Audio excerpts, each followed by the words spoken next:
नमस्कार, ANB news देख रहे हैं आप और मैं हूं आपके साथ मुस्कान। स्वागत है आप सभी का एएनबी न्यूज की स्पेशल बुलेटिन में। मुख्यमंत्री सुखविंदर सिंह सुक्खू ने हिमाचल प्रदेश विश्वविद्यालय शिमला में हमीरपुर छात्र संघ के एक समारोह की अध्यक्षता करते हुए कहा कि प्रदेश में 5G तकनीक के बाद अब राज्य सरकार शिक्षा के क्षेत्र में भी क्रांतिकारी बदलाव लाने जा रही है। उन्होंने कहा कि सरकार राज्य के शिक्षण संस्थानों में नए तकनीकी पाठ्यक्रम भी शुरू करने जा रही है ताकि भविष्य में युवाओं को बेहतर रोजगार और स्वरोजगार के अवसर प्राप्त हो सके। उन्होंने कहा कि रोबोटिक्स, ब्लॉकचेन टेक्नोलॉजी, साइबर सुरक्षा, cloud computing, data analytics, artificial intelligence और मशीन लर्निंग जैसे पाठ्यक्रम युवाओं को रोजगार के बेहतर अवसर प्रदान कर सकते हैं। मुख्यमंत्री ने कहा कि ग्रामीण क्षेत्रों में गुणवत्तापूर्ण शिक्षा प्रदान करने के लिए चरणबद्ध तरीके से प्रत्येक विधानसभा क्षेत्र में Rajiv Gandhi day boarding school शुरू किए जा रहे हैं।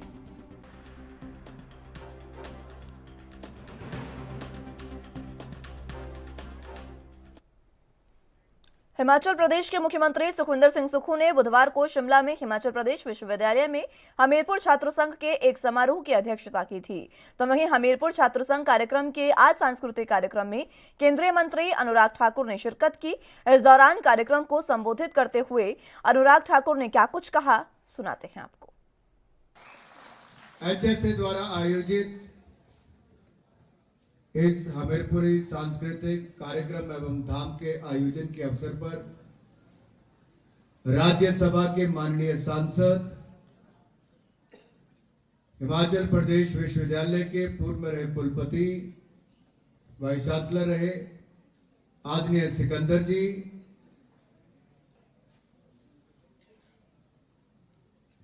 हमारे बीच में विद्यार्थी परिषद में वर्षों तक जुड़े रहे, क्षेत्रीय संगठन मंत्री भी रहे और कौशल निगम के जो थे उसके वाइस चेयरमैन रहे भाई नवीन शर्मा जी, कॉमनवेल्थ गेम्स में मेडलिस्ट भी और अर्जुन अवार्डी भी श्री विकास ठाकुर जी,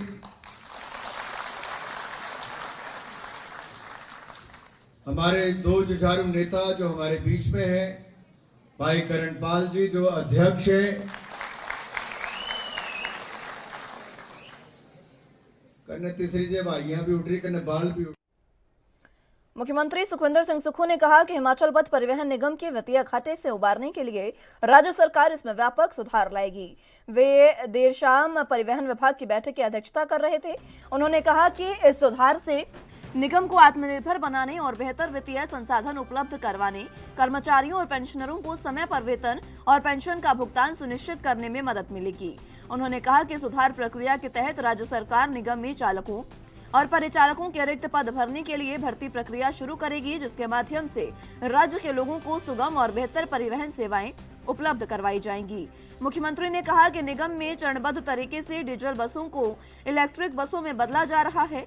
वर्तमान में निगम के बेड़े में पहले से ही 95 इलेक्ट्रिक बसें शामिल हैं और निकट भविष्य में इनकी संख्या में और वृद्धि की जाएगी।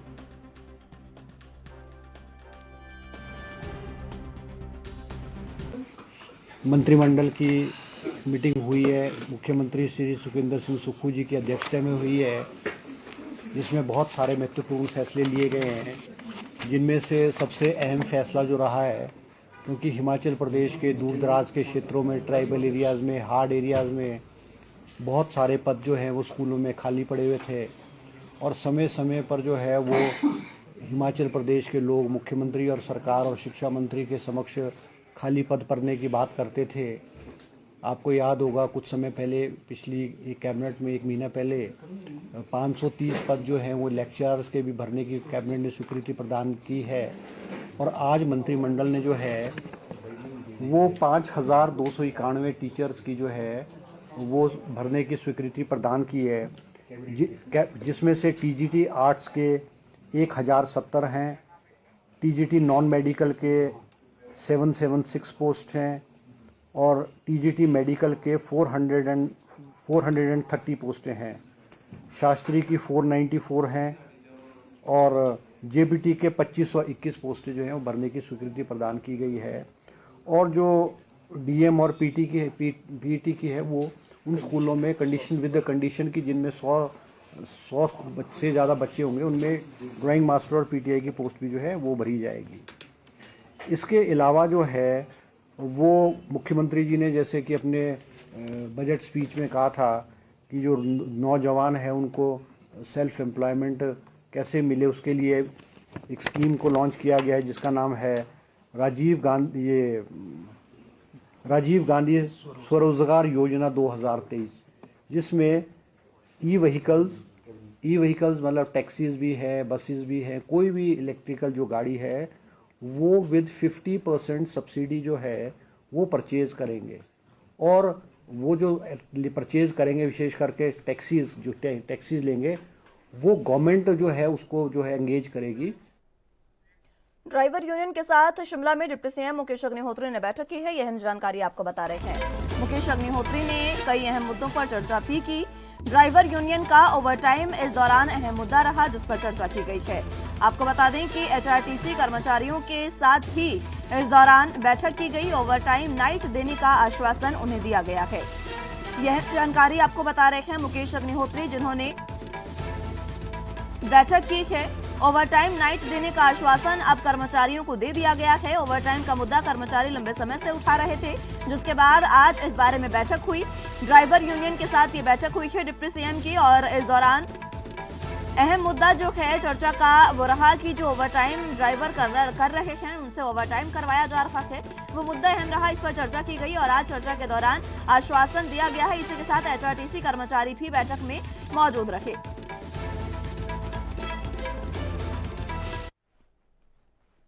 हिमाचल पथ परिवहन निगम के कर्मचारी लंबे समय से अपनी मांगें पूरी करने को लेकर आंदोलन की तैयारी कर रहे हैं। इस बीच हिमाचल प्रदेश सरकार ने प्रतिनिधिमंडल को मुलाकात करने के लिए राज्य सचिवालय में बुलाया। बैठक में हिमाचल परिवहन इंटक के सदस्यों ने हिस्सा लिया। ये बैठक मुख्यमंत्री सुखविंदर सिंह सुक्खू, उप मुख्यमंत्री मुकेश अग्निहोत्री और निगम प्रबंधन के साथ हुई। बैठक में कर्मचारियों के साथ समस्याओं का चरणबद्ध तरीके से समाधान करने की बात कही गई है। इस दौरान हिमाचल प्रदेश सरकार के साथ बैठक के बाद हिमाचल परिवहन इंटक के अध्यक्ष उमेश कुमार शर्मा ने कहा कि सरकार ने कर्मचारियों की मांगों को सुना है। उन्होंने कहा है कि लंबे समय से कर्मचारी ओवरटाइम न मिलने की वजह से परेशान हैं। इसके अलावा कर्मचारियों की तनख्वाह भी समय पर नहीं आ रही है। ऐसे में ड्राइवर कंडक्टर को परेशानी का सामना करना पड़ रहा है। उन्होंने कहा कि मुख्यमंत्री सुखविंदर सिंह सुक्खू और उप मुख्यमंत्री मुकेश अग्निहोत्री ने आश्वासन दिया है कि सरकार जल्द से जल्द इनकी मांगों को पूरा करेगी।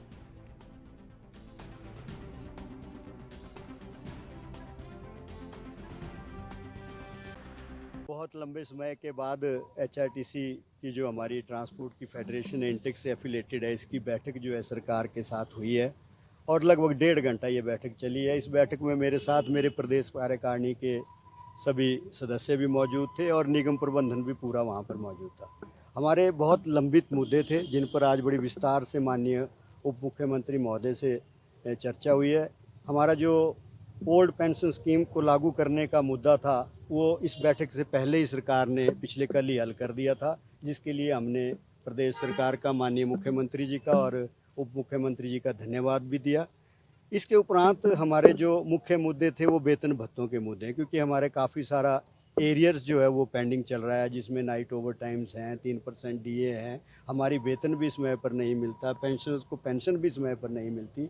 इन सारी बातों पे आज बहुत विस्तार से चर्चा हुई है और माननीय उप मुख्यमंत्री महोदय ने एश्योर किया है, संगठन को विश्वास दिलाया है कि आपको हर महीने की 7 तारीख से पहले वेतन और पेंशनर्स को भी जो है 7 तारीख से पहले हर हालत में जो है पेंशन मिल जाएगी।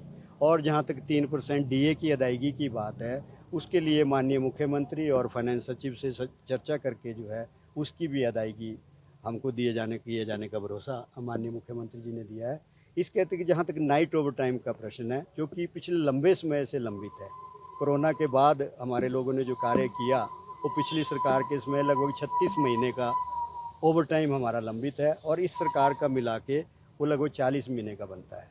तो जिसमें से 3 महीने का ओवर टाइम जो है सरकार ने पिछला मिलाकर जारी कर दिया है और वर्तमान में जो है उप मुख्यमंत्री महोदय ने आश्वासन दिया है कि इस सरकार के कार्यकाल का जो अधिक समय भत्ता है, जो कि लगभग 10 करोड़ के आसपास बनता है, उसकी अदायगी भी जो है वो शीघ्र ही कर दी जाएगी। इसके साथ साथ निगम कर्मचारियों के जो मेडिकल भत्ते हैं जो कि 5 करोड़ के आसपास बनते हैं, उनकी भी अदायगी जो है हम। हिमाचल प्रदेश परिवहन निगम 1335 करोड़ के घाटे में चल रहा है। निगम की मासिक आय 65 करोड़ है, जबकि खर्च 144 करोड़ रुपए है।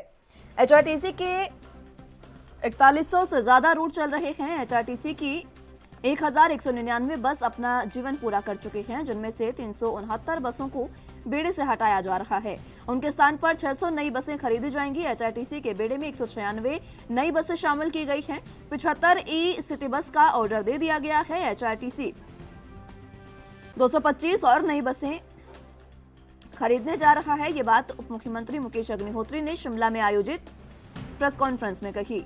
उन्होंने बताया कि नई बसें आने से एचआरटीसी के बेड़े में 300 इलेक्ट्रिक बसें हो जाएंगी। इसके साथ डीजल बसें भी रखनी पड़ेंगी।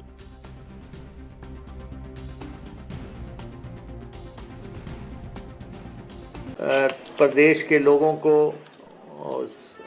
जो है यात्रा सुविधा देने के लिए एक मुख्य भूमिका निभा रहा है, क्योंकि हमारे पास एयर कनेक्टिविटी नहीं है, हमारे पास रेल कनेक्टिविटी नहीं है। ऐसे में जो सड़क मार्ग है, और सड़क मार्ग में भी एचआरटीसी का बहुत बड़ा रोल है। तो एचआरटीसी को किस ढंग से मजबूत करना है, एचआरटीसी के आय में कैसे संसाधन जो है कैसे पैदा करने हैं, या एचआरटीसी के कर्मचारियों की जो मांगे हैं उनको हमने किस ढंग से मीट करना है, वो सारी डिस्कशंस हमारी हुई हैं। और एचआरटीसी की दिक्कतें ये है कि हम 1355 करोड़ रुपए के घाटे के आसपास खड़े हुए हैं, या कर्मचारियों की देनदारियां हैं, या पेंशन की देनदारियां हैं, या दूसरी दिक्कतें हैं। और एचआरटीसी की रोज की कमाई जो है, हमारी जो है महीने की जो कमाई है वो है 65 करोड़ रुपया। इतनी बसें हम चलाते हैं, 3142 रूटों पे चलाने के बाद हमारी 65 करोड़ रुपए आय है। और हमारा जो खर्चा है हर महीने 144 करोड़ रुपया है। और हमें 69 करोड़ रुपए का शॉर्टफॉल हर महीने होता है। और ये हम सरकार के सहयोग से जो है ये पैसा सरकार से लेते हैं, वित्त विभाग से लेते हैं, और फिर हम इस शॉर्टफॉल को पूरा करते हैं। और उससे जो है कर्मचारियों के पेंशन और कर्मचारियों की तनख्वाह। उद्योग मंत्री हर्षवर्धन चौहान अपने 3 दिवसीय सिरमौर प्रवास पर नाहन पहुंचे, जहां उनका शानदार स्वागत किया गया। उद्योग मंत्री नाहन में जन समस्याओं को उन्होंने सुना और उसके बाद काला अम्ब में चैम्बर ऑफ कॉमर्स के साथ निवेश और उद्योगपतियों की समस्याओं को लेकर एक बैठक की अध्यक्षता की। कल वो शिलाई क्षेत्र में विभिन्न स्थानों पर जन समस्याएं सुनेंगे। सिरमौर प्रयास पर नाहन में उन्होंने लोगों से मुलाकात की और उनकी समस्याओं को सुना। उसके बाद मीडिया से बातचीत करते हुए उद्योग मंत्री हर्षवर्धन चौहान ने कहा कि प्रदेश में औद्योगिक निवेश बढ़ाने के लिए सरकार प्रयास कर रही है। पिछली सरकार ने इन्वेस्टर मीट की, लेकिन धरातल पर कुछ भी नहीं हुआ। आज मेरा दौरा है, मैंने कालेहम भी जाना है और चैम्बर ऑफ कॉमर्स से मेरी आज मीटिंग भी है, उनसे रखी हुई मीटिंग है, और उनकी समस्याएं जो है वो सुनेंगे और जो भी समाधान होगा। हम हिमाचल प्रदेश में जो है निवेश को और जो उद्योगपति हैं उनको हिमाचल प्रदेश में हमारी लाने की कोशिश है, क्योंकि पिछले कुछ अरसे में भारतीय जनता पार्टी की सरकार ने इन्वेस्टमेंट मीट की और इन्होंने जो है रोड शोज़ भी किए, मगर इन्वेस्टमेंट जिस हिसाब से प्रोजेक्शन की थी उस हिसाब से इन्वेस्टमेंट नहीं आई। और बहुत सारे प्रोजेक्ट्स में तो MOU ही साइन हुआ है और धरातल पे कोई काम नहीं हुआ है। हमारी कोशिश होगी कि भी हम हिमाचल प्रदेश में इंडस्ट्रियल एरियाज़ को डेवलप करें, क्योंकि हिमाचल प्रदेश में सबसे बड़ी जो उद्योगपतियों को दिक्कत आ रही है वो अवेलेबिलिटी ऑफ लैंड है। और हम बहुत सारे क्षेत्रों में कालाम है, पोंटा है, नालागढ़ बेल्ट है, ऊना है, और उसमें हम जो है लैंड एक्विजिशन का प्रोसेस हमने शुरू किया है। और हम हिमाचल प्रदेश में जो है इंडस्ट्री डिपार्टमेंट के पास एक लैंड बैंक बनाएंगे, ताकि कोई भी उद्योगपति जो आए वो उसको हम जो है साइट दिखा करके और लैंड उसको प्रोवाइड करके जो है वो उसमें आसानी होगी। क्योंकि 118 की जो प्रोसेस है उसमें बहुत प्रोसेस लगता है और उसमें जो उद्योगपति है और जो लोग हैं उनको दिक्कत का सामना करना पड़ता है। तो उसको स्ट्रीमलाइन करने की कोशिश कर रहे हैं और हम हिमाचल प्रदेश में इन्वेस्टमेंट पीरियड जो है वो बना रहे हैं। वो हमने उसको फाइनलाइज ड्राफ्ट कर दिया है, उसका हमने फाइनलाइज किया हुआ है और इन्वेस्टमेंट बना रहे हैं ताकि इन्वेस्टमेंट को जो है वो ईजी हो जाए। इसके अलावा देश और हिमाचल प्रदेश के 12 के 12 ज़िले के लोग शिमला में रहते हैं, तो वोटिंग हुई है और हिमाचल प्रदेश के इतिहास में पहली बार नगर निगम में इतना बड़ा बहुमत जो है वो किसी भी सरकार को, किसी भी पार्टी को कभी नहीं मिला जितना कि आज हमारे कांग्रेस पार्टी को मिला है। तो ये सारे का सारा श्रेय जो है हमारे मुख्यमंत्री की कार्यप्रणाली को, सरकार के काम को जो है और हिमाचल नगर निगम शिमला की जनता ने हमारी नीति, कार्यक्रम और नेतृत्व पे जो है मोड़। बुलेटिन में फिलहाल वक्त एक छोटे से ब्रेक का है, फौरन हाजिर होंगे।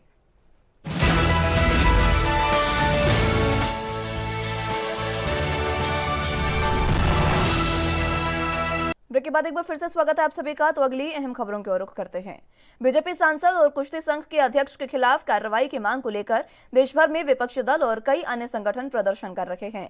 शिमला में वामपंथी संगठनों ने उपायुक्त कार्यालय के बाहर प्रदर्शन किया और केंद्र सरकार के खिलाफ जमकर नारेबाजी कर ब्रजभूषण की गिरफ्तारी की मांग की है।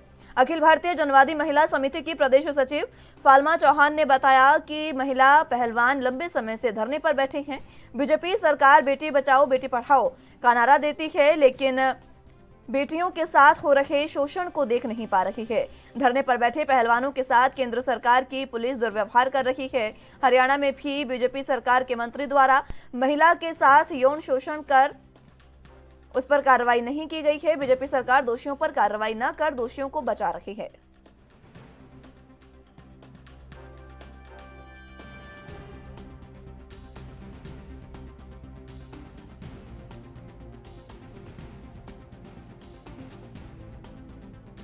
आप सब लोग जानते हैं आज जो यहाँ पर ये धरना प्रदर्शन हो रहा है, आज पूरे देश में हमारे सभी जन संगठनों की ये कॉल है कि जिस तरीके से दिल्ली के जंतर मंतर पर जो खिलाड़ी लड़कियां बैठी है, जनवरी में भी लड़कियों ने कार्रवाई की मांग उठाई और मांग के माध्यम से सरकार ने उनको ये आश्वासन दिया कि आपकी जो मांग है वो तुरंत मानी जाएगी और एक जांच कमेटी का गठन किया गया।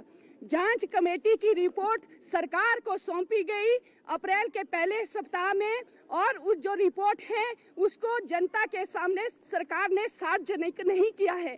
आप लोग देख रहे हैं कि जिस तरीके से भाजपा के जो सांसद है ब्रजभूषण जो शरण है, किस तरीके से वो यौन शोषण के आरोप में फंसे हुए हैं और 7 पहलवान खिलाड़ियों ने उनके ऊपर जो है यौन शोषण का आरोप लगाया है। तो आप लोग देख सकते हैं कि कितने संघर्षों के बाद कनॉट प्लेस में एफआईआर लॉन्च की गई और एफआईआर लॉन्च करने के बाद उन महिला खिलाड़ियों का जो पानी और बिजली का जो कनेक्शन है वहां पर काटा गया और किस तरीके से सरकार की जो पुलिस है, पुलिस के द्वारा उनको डराया धमकाया गया, उनके समर्थन में जो लोग गए उनको किस तरीके से वहां से खदेड़ा गया। तो ये बहुत शर्मनाक बात है। आप लोग देख रहे हैं कि पूरी जनवादी महिला समिति, विद्यार्थियों के संगठन, किसानों के संगठन, मजदूरों और नौजवानों के जो संगठन हैं पूरे देश में संघर्षरत हैं इन महिला खिलाड़ियों के लिए न्याय देने के लिए। और उसी तरीके से आप लोग देख रहे हैं कि भाजपा के जो हरियाणा के जो मंत्री है वो भी यौन शोषण के आरोप में फंसे हुए हैं और हमारी जो जनवादी महिला समिति है, जो दूसरे संगठन है, वो लगातार उसके खिलाफ, संदीप सिंह के खिलाफ भी वो लगातार संघर्षरत है। आप लोग देख सकेंगे कि जिस तरीके से भारतीय जनता पार्टी बेटी बचाओ बेटी पढ़ाओ और बेटी खिलाओ का जो नारा दे रही है, आप लोग देख रहे हैं कि जहां पर ओलंपिक की तैयारियां इन बच्चियों ने करनी थी, वही बच्चियां आज सड़कों पर जो है अपने न्याय की लड़ाई लड़। इसी बीच केंद्रीय मंत्री अनुराग ठाकुर क्या कुछ कह रहे हैं वो आपको सुनाते हैं। और बहुत हजारों अपने युवा साथियों को मिलने का अवसर मिला और मेरे पास एक ऐसा मंच था जहां पर मैं उनसे नशा मुक्त भारत की अपील कर सकता था, नशा मुक्त हिमाचल, नशा मुक्त हमीरपुर की अपील कर सकता था। और मुझे प्रसन्नता इस बात की है कि आगे से युवाओं का जो रिस्पॉन्स आया वो बहुत उत्साहवर्धक था। युवा प्रण लेना चाहते हैं कि नशा मुक्त हिमाचल हो और आज अगर हर युवा ये प्रण लेगा कि नशा मुक्त हिमाचल करना है तो सेवन करने वाला ही नहीं बचेगा तो बेचने वाला कहां जाएगा। तो मेरा हर परिवार से और सरकार से निवेदन है कि नशा मुक्त हिमाचल करने के लिए कदम आगे बढ़ाएं।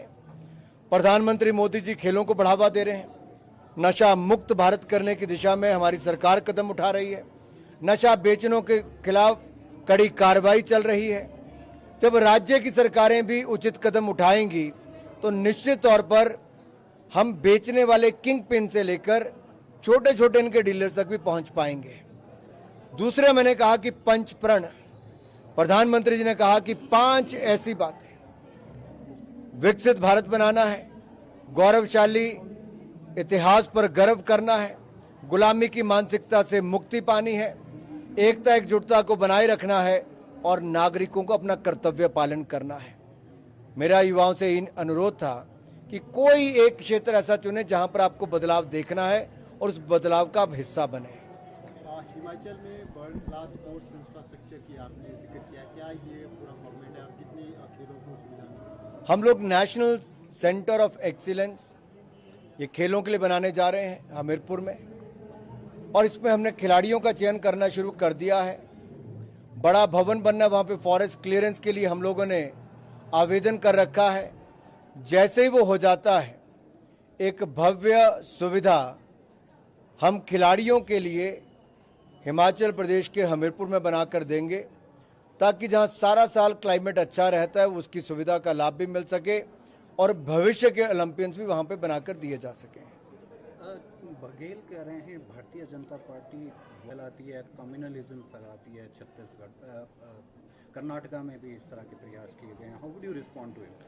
जिस पार्टी का इतिहास कांग्रेस का दंगों से जुड़ा रहा हो, जिस पार्टी के पूर्व प्रधानमंत्री ये कहते हो बड़ा पेड़ गिरे तो धरती तो हिलेगी, यानी कि सिखों का कत्लेआम के बाद भी, उनकी बहनों बेटियों के बलात्कार के बाद भी इतना बेशरम बयान कांग्रेस के वरिष्ठ नेता ने उस समय दिया था जो देश के प्रधानमंत्री भी रहे। उनके बाकी नेताओं से आप क्या अपेक्षा करते हैं? और दुर्भाग्य ये है जिस पार्टी की सरकारों, एक के बाद नहीं अनेकों के सरकारों के दौरान दंगे होते रहे और दंगा मुक्त अगर किसी ने करने का काम किया और सबका साथ, सबका विकास, सबका विश्वास, सबका प्रयास मूल मंत्र के साथ काम किया है तो नरेंद्र मोदी जी की सरकार ने किया है। दूसरा, हमारी राज्य की सरकारें देखिए, मोदी जी ने गुजरात में भी दंगा मुक्त किया, देश में भी, योगी जी ने उत्तर प्रदेश में भी दंगा मुक्त किया। ये भारतीय जनता पार्टी जो समाज के सभी वर्गों को साथ में लेकर चलती है, कांग्रेस तो केवल तुष्टिकरण की राजनीति तक अपने आप को सीमित रखती है। राजस्थान के घटनाक्रम को कैसे देखते हैं? अटकलें हैं कि सचिन पायलट भाजपा ज्वाइन कर? देखिए, अटकलें आप 2 सालों से लगा रहे हैं, पर सच्चाई ये है कि कांग्रेस में जो भ्रष्ट शासन राजस्थान में दिया है उसकी बातें कोई और नहीं, कांग्रेस के स्वयं लोग कर रहे हैं। कोई पेपर ऐसा नहीं हो जो लीक ना हुआ हो, कोई नौकरी ऐसी नहीं जो घोटाले के बिना ना मिली हो, भ्रष्टाचार के बिना ना मिली हो। एक नहीं अनेक क्षेत्रों में घोटाले के आरोप राजस्थान की सरकार के ऊपर लगे। किसान आज तक कह रहे हमारे कर्जा माफ नहीं हुआ, युवाओं को आज तक नौकरियां नहीं मिली, बेरोजगारी भत्ता नहीं मिला। 5 वर्ष राजस्थान की कांग्रेस की सरकार भ्रष्टाचार में डूबी रही और उसका खामियाजा आज भुगतना पड़ रहा कि कांग्रेस के स्वयं पूर्व अध्यक्ष और कांग्रेस के वरिष्ठ नेता अपनी सरकार के खिलाफ विद्रोह का बिगुल भी और भ्रष्टाचार का झंडा भी उठाकर चले हैं। कर्नाटका में डीके सुरेश अभी भी उम्मीद कर रहे हैं कि वो he saying I am not happy. ये कांग्रेस की अंदरूनी बात है। कांग्रेस को तय करना है किसको मुख्यमंत्री बनाना, नहीं बनाना। सब भी कह रहा कि जो मुख्य आयुक्त हैं राणा, उनको यूएस कोर्ट ने एक्स्ट्रेडिशन का परमिशन दिया है। भारत सरकार ने लगातार प्रयास किया है, चाहे कोई आतंकवादी गतिविधियों में शामिल हो या कोई फाइनेंशियल अपराध में हो, आर्थिक अपराध के साथ जुड़ा हो, उसकी एक्सटॉर्शन के लिए हमने कानून भी बनाए और उनको वापस लाने का हर संभव प्रयास भी किया है और ये लगातार आगे भी जारी रहेगा। हिमाचल में प्रदेश अध्यक्ष भाजपा के बदले हैं, क्या उम्मीद करते हैं जो लगातार संगठन में नई नई जिम्मेदारियां मिलती रहती हैं। जैसे प्रोफेसर सिकंदर जी हमारे अनुसूचित जाति मोर्चा के अध्यक्ष थे, फिर वाइस चांसलर बने और उसके बाद राज्यसभा के सांसद बने। इसी तरह से फिलहाल के लिए मेरे साथ इस बुलेटिन में बस इतना ही। तमाम अहम खबरों के लिए आप देखते रहिए ANB न्यूज। नमस्कार।